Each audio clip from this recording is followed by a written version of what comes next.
What is the equivalent resistance of this circuit?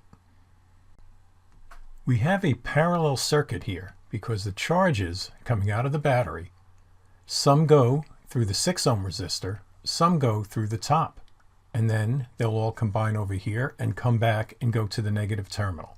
So as the charges flow from the positive to the negative terminal, they split up at this junction point. So we have parallel resistors.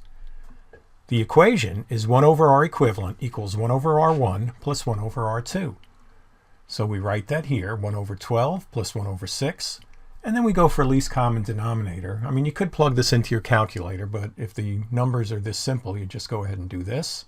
So you have 1/12 plus 2/12, right? Because 2/12 is 1/6.